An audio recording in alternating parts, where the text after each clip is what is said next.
ammoo eebbifanne mini hin eebbifanne ibsa maal bishaan eebbiftanii gadas immoo ibsaale maanni sabii kun biyya kana hin jiru hin eebbifanne isaan maarre sichi nutti hin dukkanaa'u jettanii maal maal taatan nagaa miti hin dukkanaa sichi hin dukkanaa eeyye kan akkasiisi nu gahuu diddee sa nyaataa sa xaafii dhiisaa isa suuraa biratti ka'uuf iyyuu hin argamu birrii 400 keessa xaafiin eessaan bitamu maaliin maaltu bitamattanii yaaddu boobeedhaaf boqqolloon jettanii ha nyaatamu malee maal nu dhibe nuun waaqayyo boobeedhaaf boqqolloo ati nyaattutti dabalannaan xaafii caala silaa dandeessee ameen hin jettu addana lallabaan achi dhufee taa'ee ameen sii jedhaan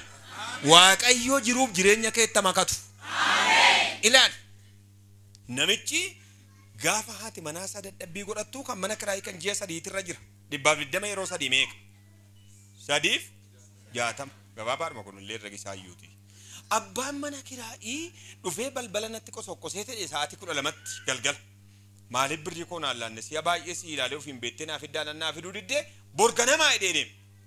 naan qopheessitu yoo ta'e mana koo naa gadhiis naan jedheen isheen immoo yookaan gidduu kana yookaan galgala kana yookaan torbee kana waan hin beekamne keessa jirti da'uudhaaf haati manaa rakkinni gaafa dhufu wal guuree numa dhufu gaafa babu garuu wal guuree ba'a beektuu kan akkasiif rakkinni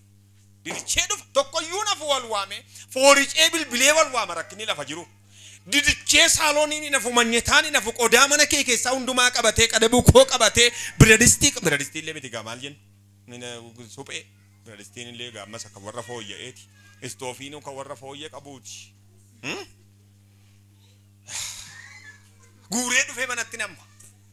guyyaan waaqayyoo gaafa ga'u garuu garafamee yaa'a guyyaan waaqayyoo harka keenyatti qabi guyyaan waaqayyoo siifa ga'u akkas jedhe namichi